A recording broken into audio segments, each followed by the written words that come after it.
Just follow the slides. This is In Search of the Champlain Monsters.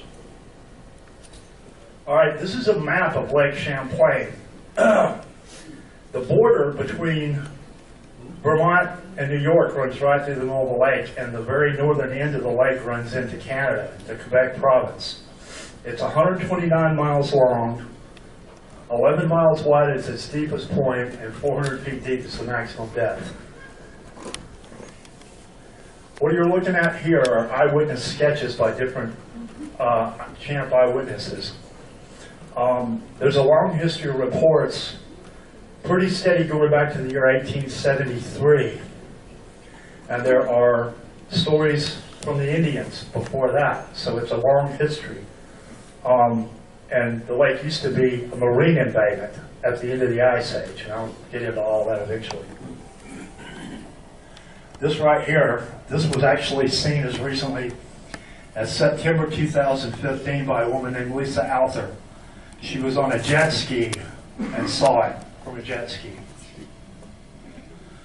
Okay, a lot of people have speculated that this creature that is repeatedly seen may either be some kind of a large prehistoric looking fish or survival of some sort of secondarily aquatic marine tetrapod known from the fossil record. Because so many of the sightings report a long neck, the most popular candidate to identify these creatures is a long-necked Plesiosaur, this creature that you see in the upper left-hand corner. And in the montage next to it, this one on the right is also a long-necked Plesiosaur, but it's got more of a dolphin-looking beak.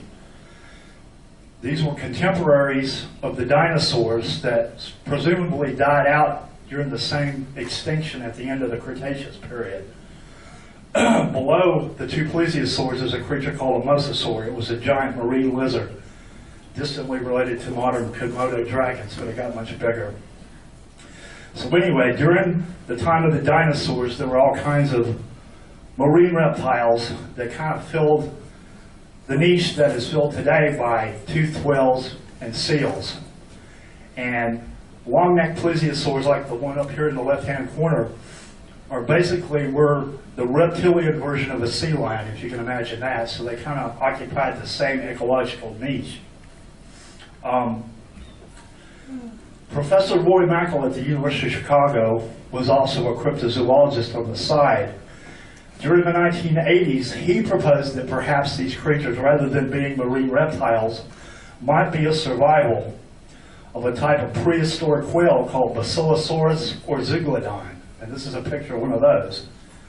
And it looked kind of like an eel with the head of a crocodile and typical whale flukes at the end of the tail and a pair of paddles. Somewhat resembled that mosasaur creature that I showed you in the previous picture. These things lived after the dinosaurs about between 40 and 35 million years ago. They presumably went extinct. They lived in warm climates. This particular type of whale did not lead to the modern lineage of whales. One of its relatives is the direct ancestor of all the living whales now, but this was considered a side branch of the whales that went extinct. But these things got about 70 feet long. Now, another prehistoric creature that has been proposed to be the identity of the Champlain monsters is a Triassic marine reptile called Tenestropheus. This theory was primarily put forward by another Champ researcher named Dennis Hall because he claims that these animals have legs with feet rather than flippers. So this Tenestropheus creature doesn't have a very long fossil record of only about 17 million years, and it went extinct about the first third of the Mesozoic era, so it's extremely unlikely to have survived. I mean, it presumably went extinct before the major dinosaur extinction, so how it managed to squeak through there now is, you know. But if you look at the sightings record, the only sightings that are reporting legs with feet generally emanate from Mr. Hall. He might be right, I don't know, but the vast majority of the sightings record does not support the idea, and I can look back through the sightings record and find about 5 reports where they report flippers. So generally, the sightings from Lake Champlain and from Loch Ness are very similar, and it's pretty much well established from the descriptions and even some photographic evidence that the Loch Ness monsters have flippers. And it's generally assumed that whatever the Champlain monsters are and the Loch Ness monsters are probably the same animal. So to me, I mean, you know, it's just my opinion. It's hard to believe that you would have one creature over here with legs with feet and another creature over there with flippers, where the rest of the reports sound so similar. But anyway, moving on. There are a lot of natural phenomena that people see on water that can be mistaken for monsters, such as atmospheric haze mirages. Like, you know how you'll be driving down a road in the summertime and it looks like there's water in the middle of the road ahead of you, and it's really just heat rising off the concrete, creating the illusion. And what is going on is that there's a different temperature to the air than there is to the ground, and that haze is distorting light rays, it's actually bending them. Well, this is a similar phenomenon that happens on water and can make it look like there's something floating in the air, like you see in this picture here. Also, waves and boat wakes can be mistaken for humps. Floating wood debris can sometimes look like monsters. And if it comes to the surface and sinks down real quick, and you only get a brief glimpse of it, you know, you can think that's a monster. A rock right below the surface of the water, and the water is just kind of washing over it, can make it look like a hump. And if you don't see it the right way, you can think it's moving through the water, and it's the hump of an animal. Sometimes water birds are mistaken for monsters. You can have a flock of birds flying very close to the surface, and if you see it from above at an angle and it's far off, it looks like a series of humps moving through the water, because you can't see the space between where the birds are and the surface of the water. So there's all kinds of natural phenomena that can be mistaken for monsters. That does not mean most of the sightings that people are seeing aren't monsters. It just means that a certain percentage of them are honest mistakes. Now, this picture here at the bottom is a piece of wood debris that I photographed at Lake Champlain in 2016 that looks very much like a monster, but it's just a piece of wood, because I went back to the same place 6 months later and it was still there. Well, anyway, there's a phenomenon called a sage that happens in these deep lakes. If you look at this image on the left, you'll see the water stratifies into two different temperature layers. And what happens is the wind blows on the surface of the water and causes these two different layers to rock back and forth, and eventually it causes tension and creates an underwater wave. This underwater wave can drive wood debris up from the bottom and make it pop up at the top, and sometimes even move against the general flow pattern of the water. In other words, you can see a piece of wood debris moving against the tide, and the reason why is the wave underneath the water is moving it in the opposite direction. To illustrate a point here, what I've got here on the right, in the middle, is the famous surgeon's photo from Loch Ness. You'll see a similar image above it. Now, this image above it was taken from a video that was shot this past summer on the Penobscot River in Maine. And what you're seeing is a piece of wood debris floating. So you can see how, under the right circumstances, if a piece of wood debris was large enough, it could easily be mistaken for one of these monsters. Down below here is a phenomenon called a soliton, or a standing wave. And this is where two boat wakes bump into each other. And sometimes they can create these dark, stationary humps that look like the back of an animal. So that's another phenomenon that's often mistaken for monsters. But moving on, well, here's going back to the atmospheric refraction idea. This was an experiment that was done up in Manitoba by a university professor in optics. These are images of sticks shot through that atmospheric haze phenomenon that I was talking about. And it actually not only distorts the object, but makes it look like it's moving. These two images across the bottom, these are just two sticks, or two images of the same stick standing up out of the water, shot through that haze. And the one in the upper left-hand corner is a rock sitting in the water, and you can see it looks like it's distorted to where it's up in the air like a long neck. So these are various images used to illustrate this phenomenon I'm talking about.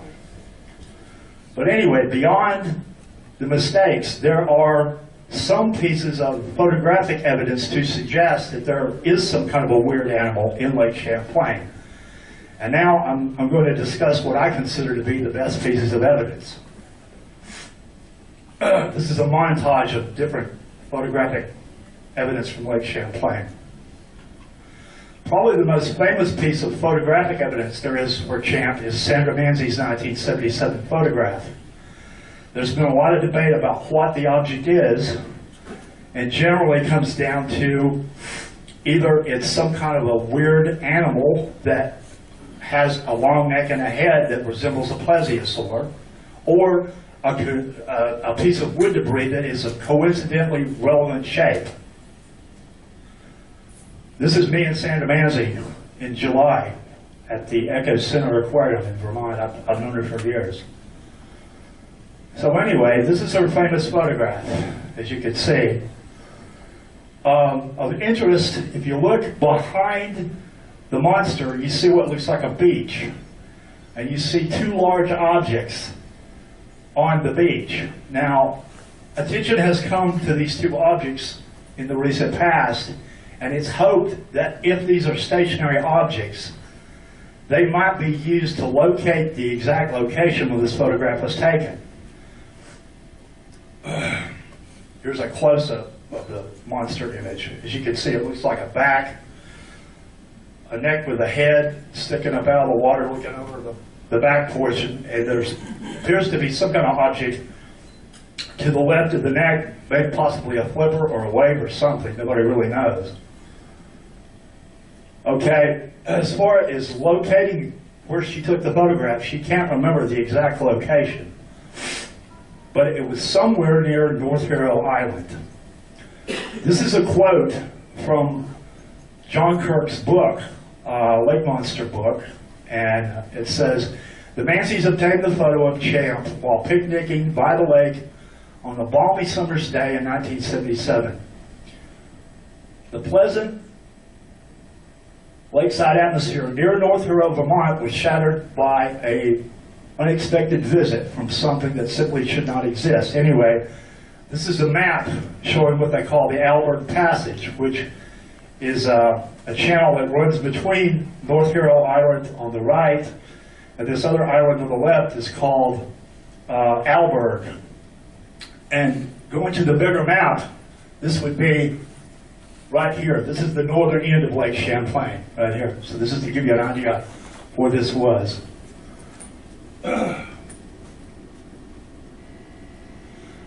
By coincidence, a very similar sighting to what happened to Sandra Manzi happened in the same area and is reported in the newspapers for May 1887.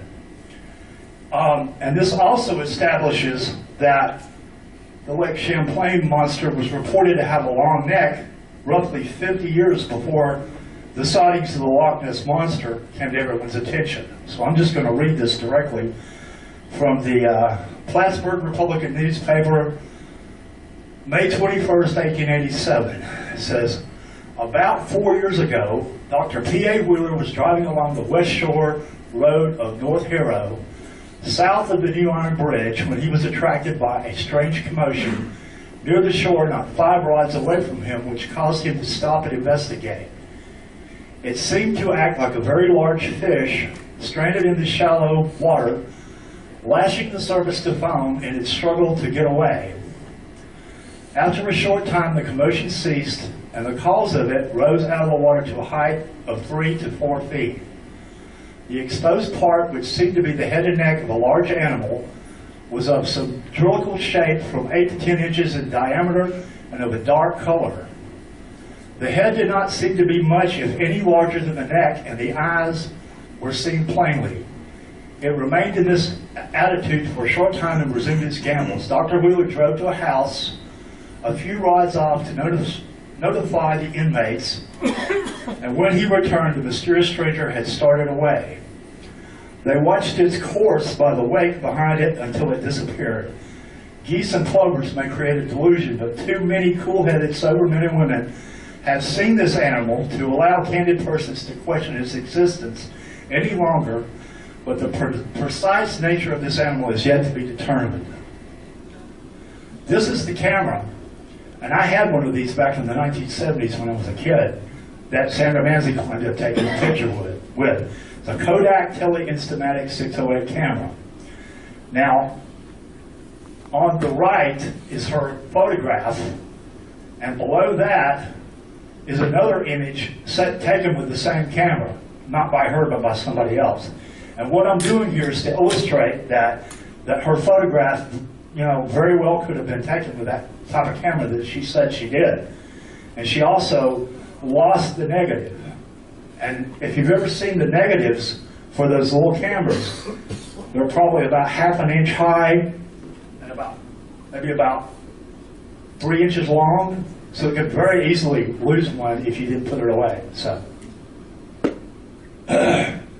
in 2013, I went up to the same area trying to see if I could find an area with a similar background to her photograph, and I took this photograph myself, the one on the top, and you can see how similar the area looks to what she's got in her photograph. So I believe she's telling the truth.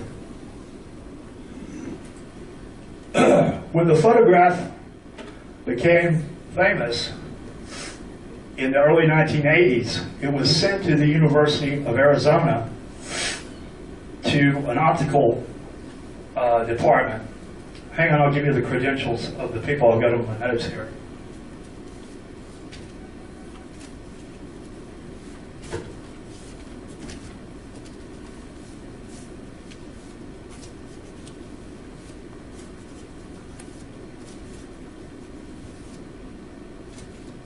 Was sent to a professor named B. Roy Friedan, University of Arizona Optical Science Center, and Kitt Peak Observatory. So what these people normally did is they analyzed space photographs of planets and run them through computer enhancement programs to get more out of the image. So this is part of the work they did. This would have been 1980, 81, and it says, the electronic heavy enhancement of the Manzi photograph demonstrates that the monster's back and head are connected, not clearly visible to the eye in the original print. However, the computer enhancement could not resolve facial features because the head was heavily shadowed.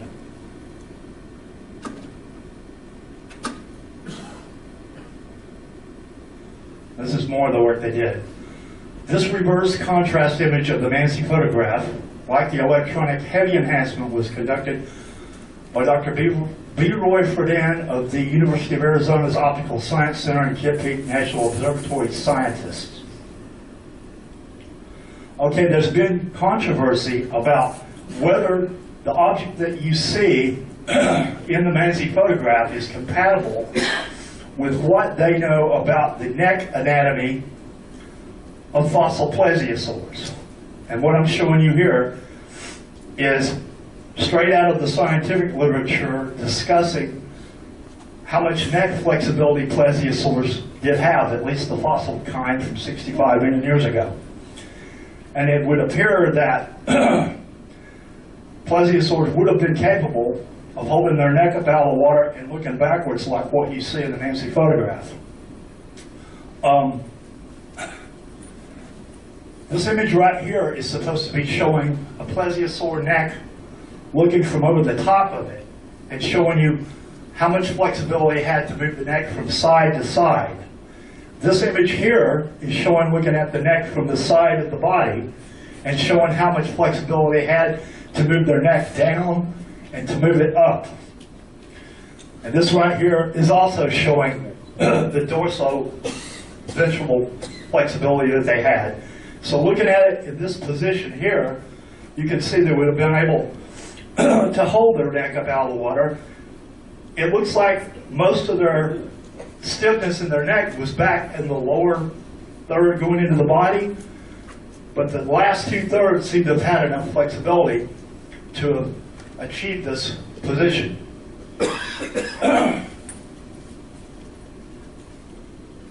And here's a comparison.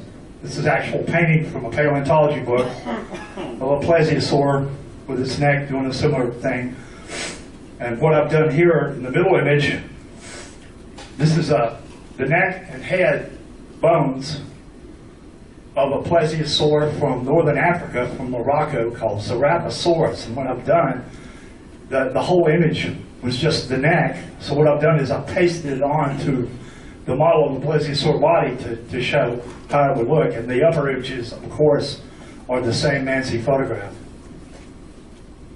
Okay, what you're looking at here, this upper image is an Asian water monitor lizard related to the Komodo dragons, but it's a slightly different, smaller relative. They live in Indonesia.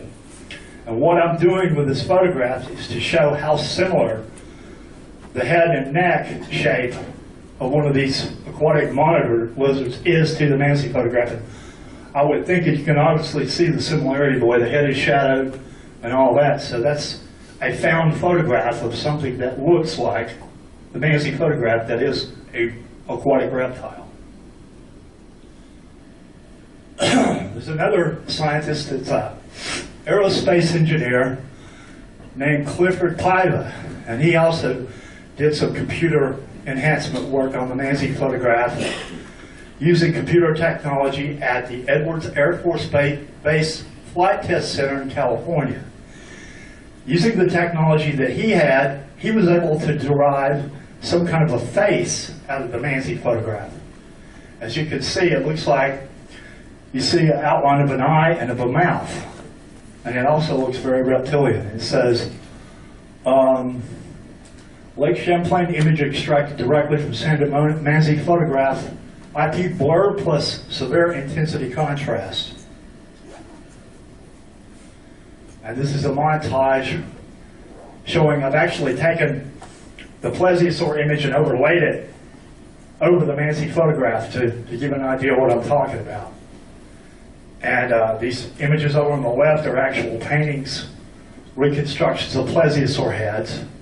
And the two images on the right are that African plesiosaur I was talking about, Seraptosaurus. These are actual bones. So to me, it looks very similar. You know, I mean, there's another montage of all those images with the lizard. Okay, I talked about that there were two objects you could see in the background on the beach. There's a longtime Loch Ness researcher named Dick Rayner that noticed these two objects. And he thinks that the one on the right is a vehicle of some sorts. People were maybe camped out, and that the object on the left may be a tent. So that implies to him that there must be some kind of an access road on the other side of the beach. And trying to use that, he sort of identified the area as also being up in that Alberg Passage area that I was talking about, between North Harrow and South Harrow and Alberg Island. There's a bridge up there, and I've been going back for the last several years.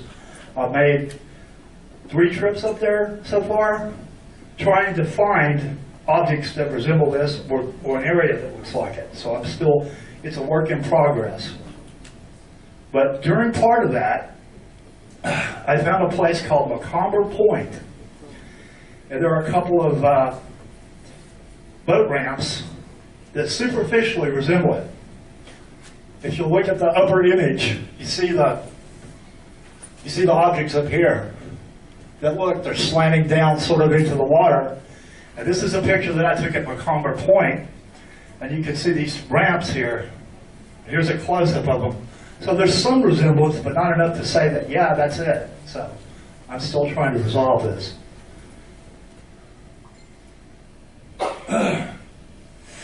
In 2009, Ben Radford of the Skeptical Inquirer did some experiments to try to determine how big the object in the Manzi photograph was.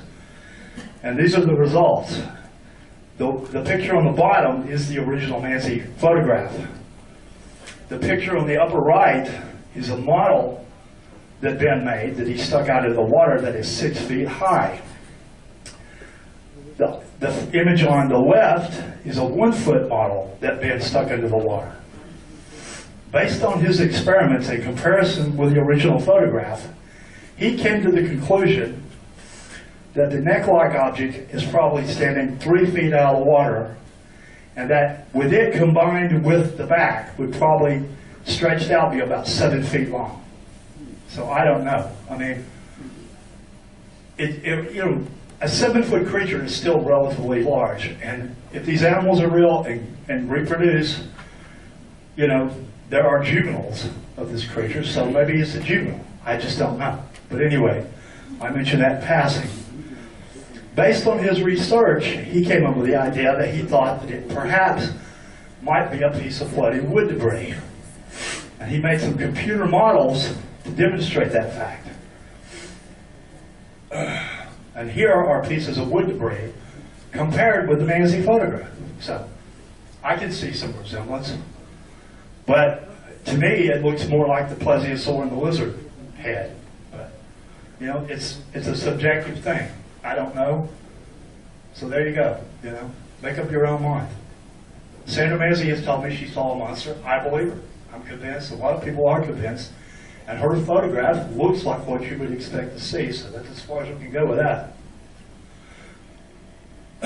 Some people have mentioned that the object on the left, which might be a wave, might be a flipper, is sort of incongruent with what you would expect from a plesiosaur. That there shouldn't be something there that far away, but I don't know. There's an artist named Jeff Johnson who does cryptozoology models, has suggested that perhaps the object, both on the left and the right of the neck, might be really big flippers. Looking through the scientific literature, we find that there were plesiosaurs that had really big flippers as long as their neck. This image on the left, bottom, was taken out of a paleontology article from a geology journal. And as you can see, some of the plesiosaurs had flippers almost as long as their necks. So if you look in the upper right, you'll see Jeff's reconstruction of the Manzi photograph with stuff that he has added to interpret the picture as showing the head up out of the water with flippers on both sides of the neck, which is one possible interpretation. And getting back to the, I was talking at the beginning how there's a controversy between does the Champlain monster have legs with feet or flippers.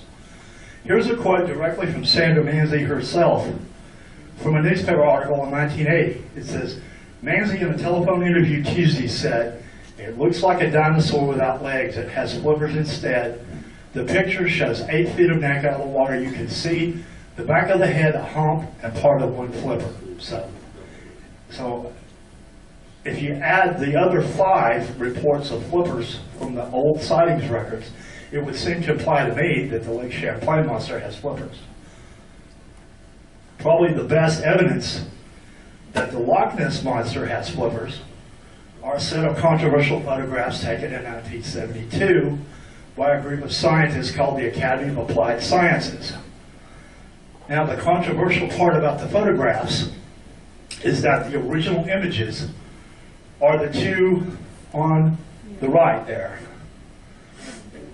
They were subjected to computer enhancement, very similar to what I was talking about with the Manzi photograph earlier, by forensics experts, optical forensics experts that normally work on images from space to try to clear them up with computer imaging techniques. Okay, the final results were the 2 images on the left. After the computer enhancements, they were also worked on by a photographic expert named Charlie Wyckoff, who invented the types of photographic film stocks that were used to photograph nuclear bomb explosions for the first time. So anyway, what he did is he took the computer enhancements, run them through additional color filter programs, then took the different results from the different type of filter programs and sandwiched them all together into one image. And these are the final results. So people that didn't want to believe there was a Loch Ness monster questioned the computer enhancement techniques and tried to imply that they had cooked these up on a computer from scratch. So that's where the controversy remains today. Some scientists believe that these are authentic evidences of a flipper of a Loch Ness monster. Other people think they were just made on a computer. And still other people think that the original images are at the bottom of the loch with a scratch running through the middle of the image where the camera was drug across the bottom, the underwater camera that actually took the photographs.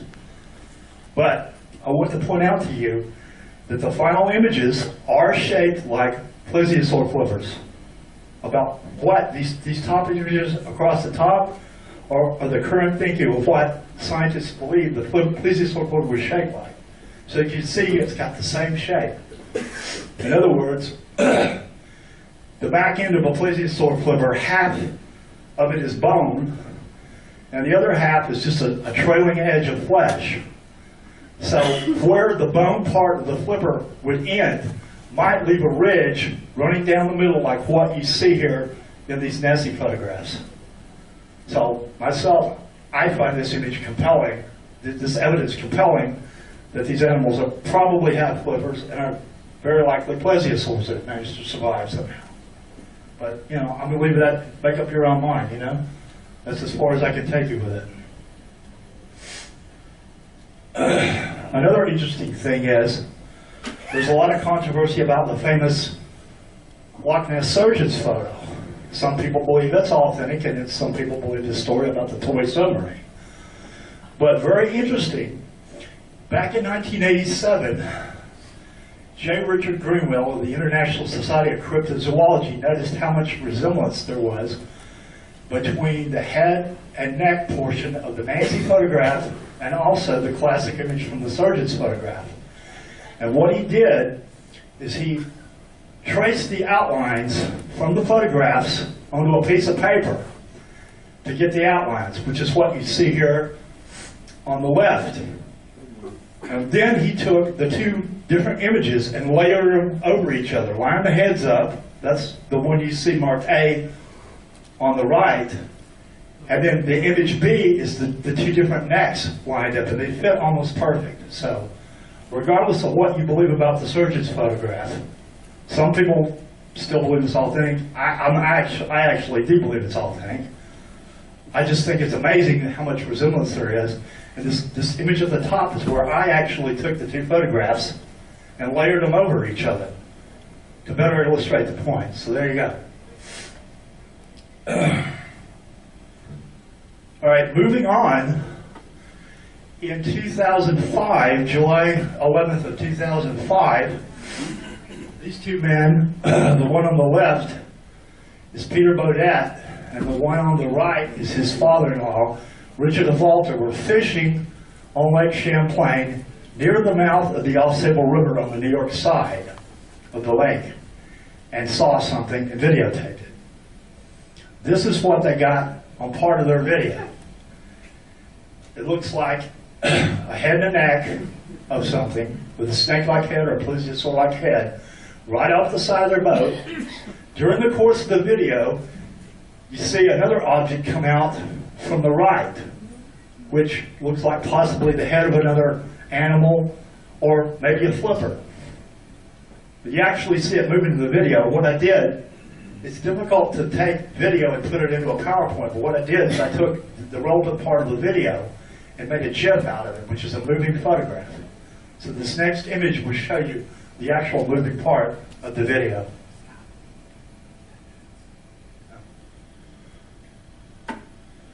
So I'm going to let this go for a minute. He tells me I got 10 minutes, so sorry folks, I tried to get it all in there. I hope you guys can see that good out there. Anyway, you see this head-looking portion actually changed shape like it's moving up, and then you see this flipper object come out. That's the rest of their video is mostly blobs at the surface. You can't really make it much out of it. It could be a weight, or it could be part of the animal system. But this is the important, relevant part. This is where it happened. If you'll see, there's two rivers there. Actually, what it is one river that splits into two mouths on the New York side of the lake. It's called the Alsable River. There's a campground over there, too. And to show you on the bigger map where this is, would be this little bump right here, if you can see that, between Valcour Island and Plattsburgh on the map. Okay, this object on the left is a museum model of the head of a plesiosaur called Cryptoclitus that lived in the Jurassic of England. And on the right are two stills from the Bodette video. So obviously you can see the similarity in the shape. And this is an actual model from a museum meant to represent what these animals actually look like. All right. I was talking about those flipper photographs that were taken at Loch Ness back in the 70s. The same group of scientists took another photograph, these images in the middle, in 1975. And this is thought to be the front end of one of the Loch Ness monsters, the long neck, the head, and possibly the stumps of two flippers. As you can see, over here on the right, I've taken and actually traced over the picture to further show some of the outlines. But as you can see, you see the head on this Nessie photograph. You can see the images in the Bodette video, very similar shape. And this down at the bottom is an actual Plesiosaur skeleton from Japan. I think it was Photographic. So to me, I see similarity in all three objects. Some people think that have seen the entire video that rather than being a head, that this object is actually a flipper, and what you're seeing is two long flippers. And like I was talking about before, some plesiosaurs had flippers as long as their necks and heads. So that's possible, but to me, the object, the initial object you see looks more like a head to me than a flipper, but other people disagree. And there's a comparison between that museum model and the object in the photograph. But it's possible it could be a weird-looking fish. What you're looking at down here in the lower right is the head of a musculon, which is a relative of the northern pike, which is a common fish in that part of the world, in Lake Champlain and in the Great Lakes. And here are our comparison images of musculon. To me, it looks more like the plesiosaur myself, but some people have suggested it could be a fish. There's another image for comparison. Some people have suggested it might be a big sturgeon. This image below is of a big sturgeon, a skinny looking one. And there are lake sturgeons in the lake that get up to 7 feet long. So that's possible. It could be two sturgeons. I don't know. My point is, nobody knows. I'm just throwing this out here for you. There's another sturgeon image. But as you can see, the sturgeons, they have scutes going down their back, very prominent, so you don't see anything like that on the back of whatever this is, or the neck. So some have suggested that it was a hoax made with a piece of hose, an fuel intake hose. And there's a picture of one, so, well, I don't know. What do you think? I don't think that's the answer, but to me it looks like a plesiosaur's head and neck. This is the place that it happened, and I actually was over there with a Japanese expedition last November. There's two buoys, and we think it happened between those two buoys at a point that's marked 48 feet deep. So, since I'm running out of time, I'm going to fast forward here through and show you some things that I have personally added to the evidence pile. I just got to get to them.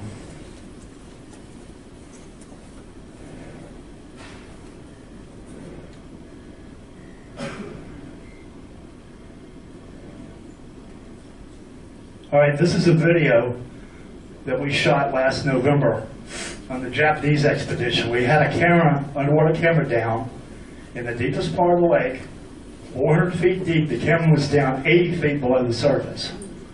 We had a beta camera.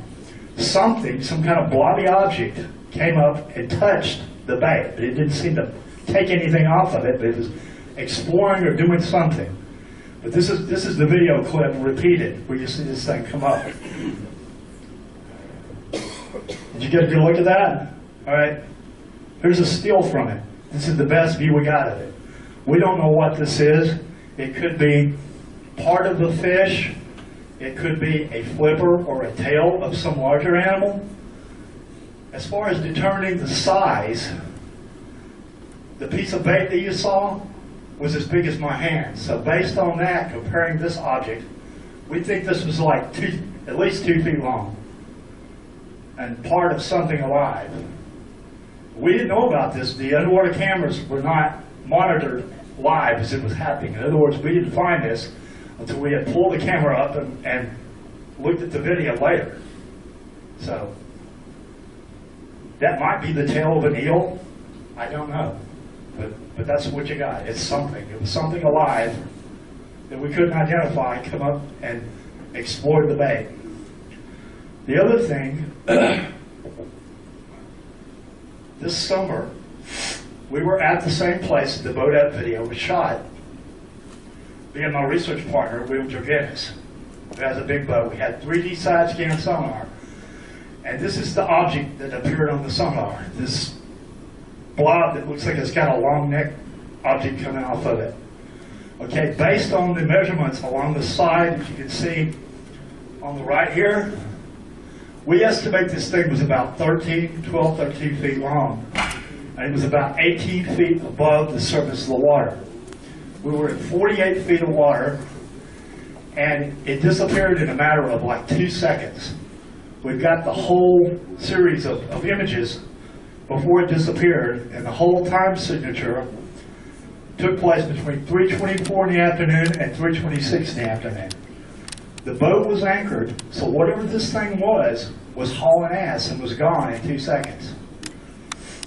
On the plus side, you can see that it's got a roundish body and what appears to be some kind of a long appendage coming off the left side of it, which could be interpreted possibly as a long neck. The downside is we don't see anything there that looks like flippers or a tail. But later on in the lecture, which I'm probably not going to have time to talk about, there's an image I found of a sea turtle recorded with the same sort of equipment. And viewed from the side, you cannot see the sea turtle's flipper. But there's an acoustic shadow down on the bottom where you can see the flippers. So it's possible that these flippers could have been moving on this animal and moving so fast they didn't appear on the sonar. That is possible, so maybe that's what's going on. Yeah. So anyway, here's a close-up of the image. What you're looking at on the right is a view of the object looking down on it. So comparing the side images and the image looking down, you can see that it is elongated but laterally flattened. In other words, it's not fat from side to side, but it's deep. So it's got a deep body, but looking down over the top of it, it's very thin. So whatever this thing was, it was most likely either a piece of floating wood debris or a weird animal of some sort, a big fish or one of these monsters. But anyway, Bruce tells me I got to wrap it up, so I'm sorry I didn't get time to go into everything, but there you go. I hope you enjoyed this.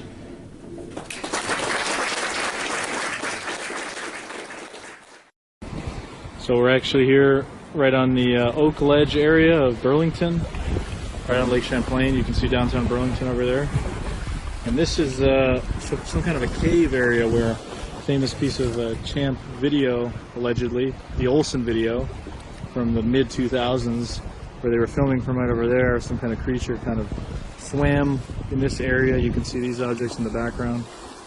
And we're trying to see if maybe there's a cave or something over here where it maybe have gone into. We're here with Scott Mardis, who You know, Champ investigator. So pretty interesting.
Best luck we had was we got some kind of really interesting sonar contact over near where the Bodette video was filmed.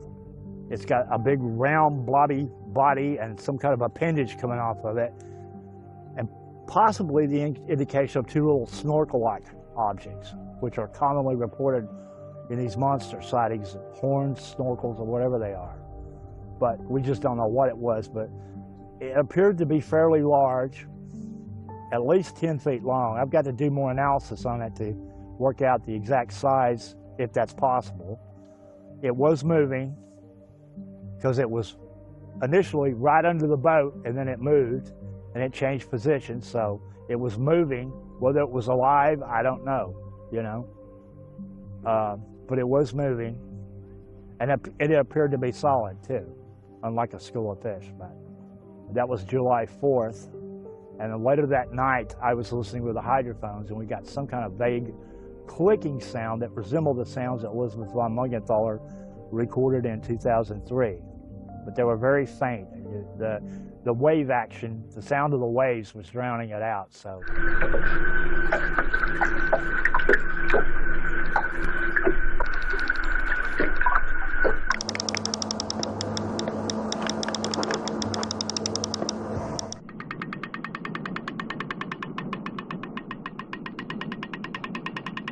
These sounds remain unidentified. They haven't been directly connected with an animal yet, so, but it's assumed that it's some kind of an animal making this sound. Can't rule out that it's fish making noises of some sort, because a lot of the fish in the lake make sounds that can resemble echolocation clicks of a whale or a dolphin.